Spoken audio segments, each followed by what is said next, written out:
وَلَنَبْلُوَنَّكُمْ بِشَيْءٍ مِّنَ الْخَوْفِ وَالْجُوعِ وَنَقْصٍ مِّنَ الْأَمْوَالِ وَالْأَنفُسِ وَالثَّمَرَاتِ وَبَشِّرِ الصَّابِرِينَ۔ فرمایا میں ضرور تمہیں آزماؤں گا، میں ضرور تمہیں آزماؤں گا، خوف دے کر، جانوں مالوں پھلوں کی کمی دے کر، اور اگر تم نے صبر کیا تو میرے محبوب انہیں جنت کی اور میری رحمت کی خوشخبری سنا دیجئے۔ اگر کوئی نیک بیمار پڑ جائے تو اس کی اللہ آزمائش فرما رہا ہوتا ہے، اس کی اللہ آزمائش کرتا ہے، اللہ تبارک و تعالیٰ اس پر فضل فرماتا ہے، اس کی آزمائش کرتا ہے۔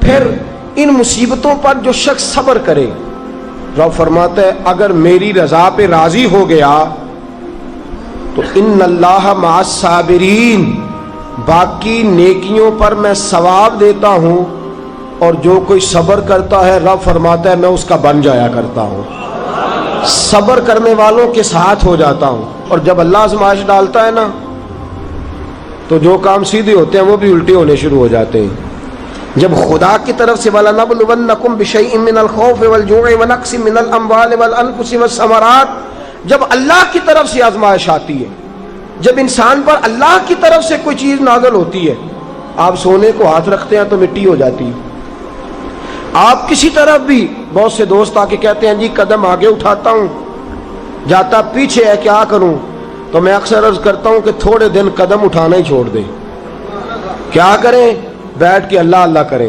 صبر کریں، دعا کریں۔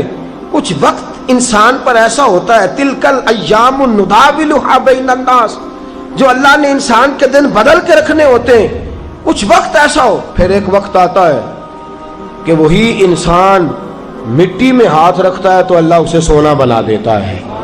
رب آزمائش کرتا ہے، رب آزماتا ہے۔ جو لوگ مصیبتوں پر صبر کرتے ہیں، جو لوگ مصیبتوں پر صبر کرتے ہیں، سید عالم نور مجسم شفیع معظم صلی اللہ تعالی علیہ وسلم نے فرمایا، رب فرماتا ہے ایک بندہ اللہ کی بارگاہ میں کھڑا ہوا، قیامت کا دن ہے، فرشتے نامہ اعمال کھولنے لگے۔ اللہ نے فرمایا فرشتوں تمہیں پتہ ہے میں نے اسے دنیا میں بڑے دکھ دیے تھے، اس پر بڑی آزمائشیں آئی تھیں، اس نے زندگی بڑی تکلیف میں گزاری تھی، تمہیں خبر ہے؟ یا اللہ ہم جانتے ہیں، بڑا صابر ہے، بڑا صابر ہے، اس نے صبر کے ساتھ وقت گزارا، صبر کے ساتھ اپنے اوقات کو طے کیا۔ رب فرماتا ہے جو اتنا صبر کرے میں اس کا نامہ اعمال ٹٹولوں، اس کا نامہ اعمال کھولتے ہوئے مجھے شرم آ رہی ہے، سارا کچھ لپیٹ دو اور بغیر حساب کتاب اسے جنت میں داخل کر دو۔ یہ صبر کرنے والا ہے، یہ صبر کرنے والا ہے۔ بڑی خوبصورت حدیث، بڑی، بخاری شریف میں موجود ہے۔ بخاری شریف کی یہ حدیث ایسی ہے جسے میں جب بھی پڑھتا ہوں میں چوم لیتا ہوں۔ حدیث کیا ہے؟ رسول کریم صلی اللہ تعالی علیہ وسلم نے فرمایا، رب فرماتا ہے ایک بندہ ہے اس کو میں نے آنکھیں نہیں دی، اس کو میں نے آنکھیں نہیں دی، اندھا ہے، پیدائشی اندھا ہے یا بعد میں کسی وجہ سے ہو گیا، اس کے پاس آنکھیں نہیں، لیکن اس نے زندگی بھر صبر کیا، اس نے زندگی بھر صبر کیا، صبح قیامت وہ کھڑا ہوا تو رب کریم نے فرشتوں سے فرمایا، فرشتوں اس کو میں نے آنکھیں نہیں دی، بیچارہ نہ بیٹی دیکھ سکا نہ بیٹا، نہ باپ دیکھ سکا نہ ماں، یہ کوئی دنیا کا نظارہ نہیں کر سکا، تم بتاؤ اس کا اجر کیا ہے؟ فرشتے کہتے ہیں مولا جنت کا اعلیٰ درجہ دے دے، اللہ اسے بے حساب بخش دے۔ رب فرماتے اس نے ساری زندگی بغیر آنکھوں کے صبر کیا ہے، اسے صرف جنت نہیں ملے گی بلکہ آج اسے اس کا رب اپنا دیدار بھی کرائے گا۔ فرمایا قیامت میں لوگ جنت کے نظارے کریں گے اور یہ اللہ کا دیدار کرے گا، اس کو رب کریم کے جلوے دکھائے جائیں گے، اس لیے کہ یہ صابر رہا۔ اور میرے اعلیٰ حضرت فاضل بریلوی رحمۃ اللہ علیہ فرماتے ہیں جو صابر ہوتا ہے نا، توجہ ہے آپ کی، میری بات کی سمجھ آ رہی ہے؟ اعلیٰ حضرت فرماتے ہیں بڑا قیمتی جملہ، فرماتے ہیں جو صابر ہوتا ہے وہ سکون میں ہوتا ہے۔ شیخ سعدی رحمۃ اللہ تعالی علیہ کے پاس ایک شخص آیا، کہنے لگا حضرت جی دیکھیں نا میرے پاس اتنے بھی پیسے نہیں کہ میں جوتے لے سکوں، فرمایا صبر کر اللہ دے گا۔ کہنے لگا جی صبر ہی کیا ساری عمر، اس نے جوتے لینے کے برابر بھی پیسے نہیں دیے، ننگے پاؤں پھر رہا ہوں۔ شیخ سعدی رحمۃ اللہ تعالی علیہ نے اس کا بازو تھاما، ایک گھر میں لے گئے، دروازے پہ دستک دی، گھر کا مالک باہر آیا، اس نے دونوں طرف بیساکھیاں پکڑی ہوئی ہیں، ٹانگیں تو ہیں پر پیر ہی کوئی نہیں۔ فرمانے لگے بتا یہ اچھا ہے کہ تو؟ کہنے لگا جی میں آپ سے بھی معافی مانگتا ہوں، اپنے رب سے بھی معافی مانگتا ہوں۔ نبی پاک صلی اللہ تعالی علیہ وسلم نے فرمایا خدا اگر تجھے مصیبت دیتا ہے نا، اور ان مصیبتوں پر جب اللہ تجھے قیامت میں اجر دے گا تو تیرا دل چاہے گا کاش سکون ہوتا ہی نہ، آزمائشیں ہی آزمائشیں ہوتی، تو وہ اجر دیکھے گا۔ وہ کسی دانشور نے کہا تھا کہ میرا باپ انتقال کر گیا، 6 مہینے گزرے تو میرا 18 سال کا بیٹا بھی انتقال کر گیا۔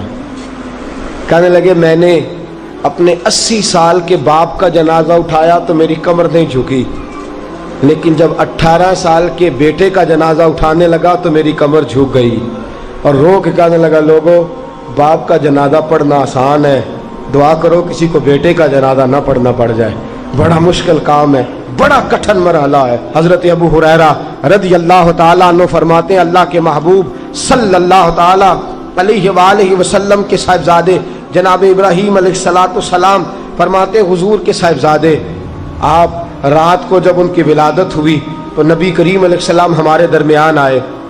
جاگیے ذرا غور فرمائیے گا بات پہ۔ سید عالم صلی اللہ علیہ وسلم تشریف لائے اور ہم نے حضور کے چہرے کو چمکتے دیکھا۔ ہم نے کہا یا رسول اللہ موڈ مبارک بڑا اچھا ہے، حضور کوئی خیر کی خبر ہے؟ فرمایا مجھے مبارک دو، اللہ نے مجھے بیٹا عطا فرمایا ہے۔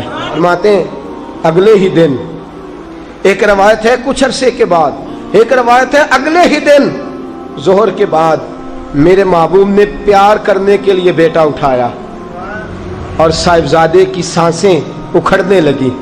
رسول پاک کے صاحبزادے نبی پاک کے مقدس ہاتھوں میں سانسیں اکھڑ رہی ہیں، حضور کے دستے مبارک میں صاحبزادے نے وصال کر دیا۔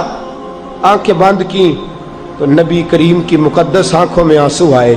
رات خوشی تھی، رات حضور مبارکیں وصول کر رہے تھے، رات مسکرا رہے تھے، ایک ہی تو رات گزری ہے، 24 ہی تو گھنٹے ہوئے ہیں، آنکھوں میں آنسو بھر آئے ہیں۔ حضرت عبداللہ ابن عمر رضی اللہ تعالیٰ عنہ عرض کرتے ہیں یا رسول اللہ آپ رو رہے ہیں؟ حضور صاحبزادے کا انتقال ہوا تو رو رہے ہیں؟